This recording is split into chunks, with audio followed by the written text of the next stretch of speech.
half a league, half a league, half a league onward, all in the valley of death rolled the 600. Forward the Light Brigade!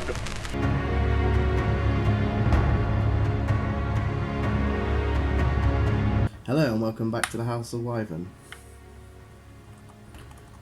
This is a new series that I will be doing.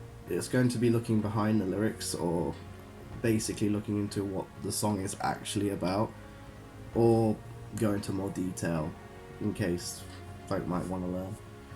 As you can guess by the thumbnail, today I'll be going into the classic track The Trooper by Maiden. However, please be aware that when it comes to history or complex situations, I'll do my best to remain accurate and summarise to the best of my ability. This is to keep the video short and hopefully not bore you. For copyright reasons, I cannot play this track within the video. I have checked YouTube's policy on the song and it will be blocked, so there'll be no point. You probably noticed that I do actually post bands in my music recommendation videos, but that's because I've already checked the policies on that track, because it varies from record company to record company. And I assume it's more strict because Iron Maiden's part of a massive company. But you can find the music video and the song itself on YouTube anyway. The Trooper was written by Steve Harris, founding member and bassist of Iron Maiden, and it was also inspired by Lord Tennyson's poem in 1854. The song and poem is in reference to an event known as the Charge of the Light Brigade, which happened at the Battle of Balaclava in 1854, and was part of the Crimean War, fought from October 1853 to February 1856. And the event at the Charge of the Light Brigade is known as one of the darkest days in British military history. This war was fought between the alliance of the British Empire, the French Empire and the Ottoman Empire against the Russian Empire. I will not go into the causes here, but there are some fantastic videos that you can find on YouTube which will explain it fully to you. The Battle of Balaclava, fought on the 25th of October 1854, was part of an ongoing operation by the alliance to take the port and fortress of Sevastopol, which also housed the largest part of Russia's Black Sea Fleet Yellow Pepper. During the battle, Lord Reglan had wished to send the British Light Brigade to capture cannons of which had been left by an overrun Turkish position. Isn't that right? This was to prevent the Russians from capturing and removing the cannons for later use in the war. The light cavalry were equipped for speed and used for scouting, escorting and skirmishing, also charging and prepared artillery positions. Damn right.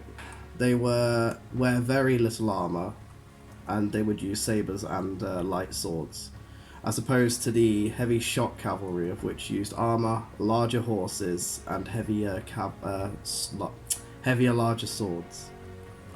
The Light Brigade were well suited to recapturing this position, as the cannons were not yet in use and not yet heavily defended. However, due to a miscommunication within command, the Light Brigade was sent on a frontal assault.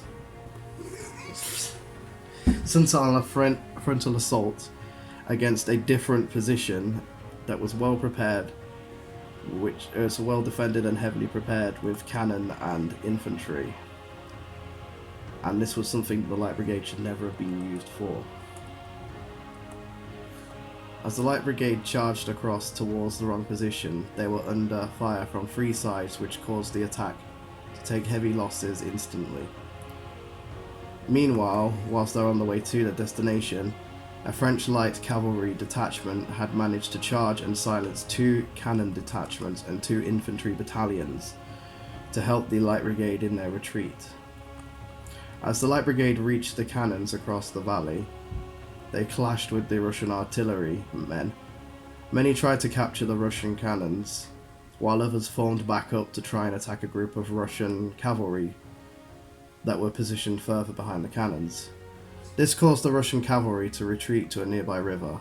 The Light Brigade was supposed to be backed up by a British Heavy Cavalry Brigade, however they failed to charge and back up the Light Brigade. The reasons are still debated to this day.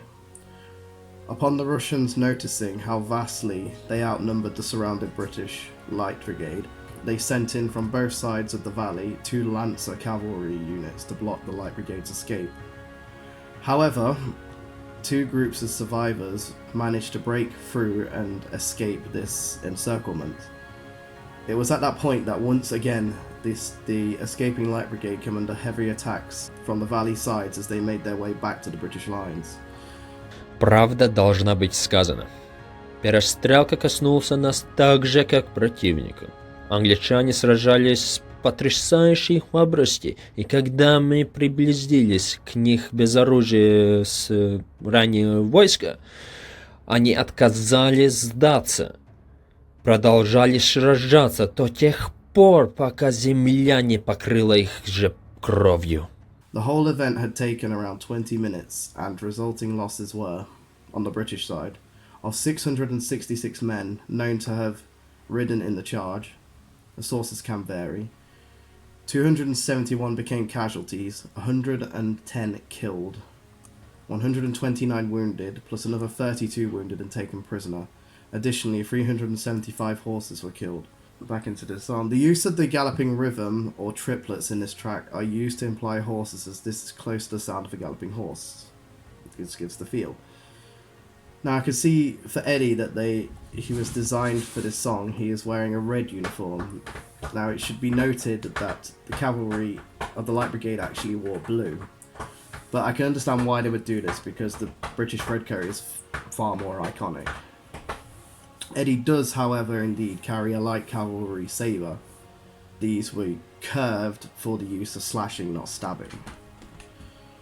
Well, I hope I gave you something to, gave you some more information about the song which you never knew.